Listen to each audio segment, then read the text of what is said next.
дар ноҳияи Ҷаббор Расулови вилояти Сог дар варзишгоҳи марказии ноҳия ҷашни Наврӯзи байналмилалӣ бо иштироки меҳмонон аз Ӯзбекистон ва Қирғизистон инчунин аҳли фарҳанг бо шукӯҳи хоса баргузор гардид. мо умед бар он дорем ки наврӯзи имсола ки дар арафаи 35-солагии истиқлоли давлатии ҷумҳурии Тоҷикистон таҷлил мегардад бисёр рамзӣ аст ва ин наврӯз ба мо боз ободкориҳо, бунёдкориҳо, созандагиҳоро бештару хубтар мегардонад. имрӯз дар ноҳияи Ҷаббор Расулов бо ташрифи меҳмонони гиромӣ аз ҳамсоя ҷумҳуриҳои Ӯзбекистон, Қирғизистон таҷлил мегардад.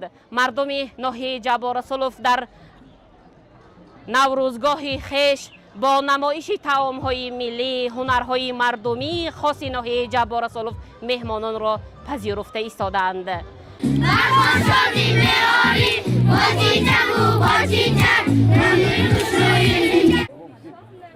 дар оғози чорабинӣ хаймаҳои наврӯзие ки аз ҷониби сокинони ноҳия омода шуда буданд муаррифӣ гардида дар онҳо таомҳои миллӣ, либосҳои анъанавӣ ва расму оинҳои мардумии се миллат тоҷик, қирғиз ва ӯзбекро ба намоиш гузошта шуданд. дар идомаи барнома ҷавонони ноҳия дастовардҳои варзишии худро муаррифӣ намуда бозиҳои миллиро ба намоиш гузоштанд ки таваҷҷӯҳи зиёди ҳозиринро ҷалб кард. фазои идона бо иштироки фаъолонаи сокинон ва меҳмонон рангу ҷилои хоса гирифта рӯҳияи ваҳдат ва ҳамдилиро боз ҳам тақвият бахшид. Я была в 7 классе, мне сейчас 27 лет, а получается, я была очень давно. Хотя я очень близко жила, но ни разу, оказывается, не приезжала.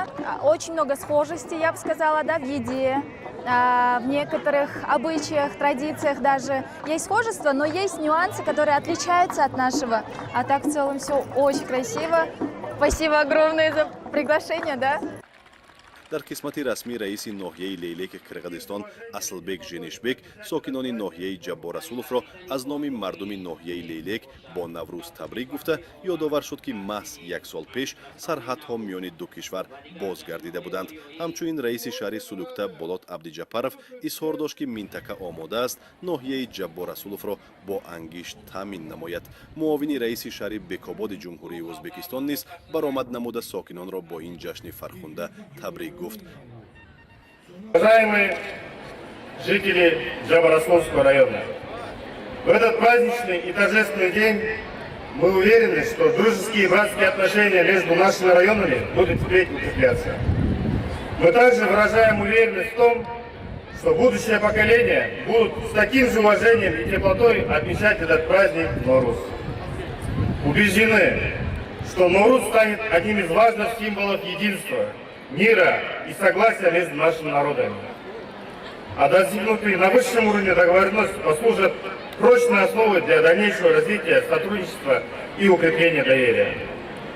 Дорогие друзья, дорогие братья и сестры, позвольте от имени всех жителей Лилийского района еще раз поздравить вас с весенним праздником Норуз. Желаем вам крепкого здоровья, долголетия, мира, добра, счастья и благополучия. Пусть над вашими головами всегда будет мирное небо, а дружба между народами крепнет с каждым годом. Дуси байни Ҷумҳурии Қирғизистон ва Ҷумҳурии Тоҷикистон шодидон бод.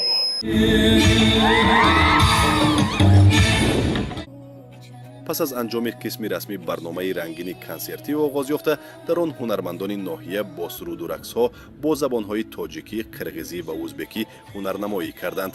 инчунин ҳунармандони даъватшуда аз Қирғизистон низ барномаҳои ҷолиб пешниҳод намуда ҷашни Наврӯзро ба як саҳнаи дӯстӣ ва ҳамгироии фарҳангҳо табдил доданд.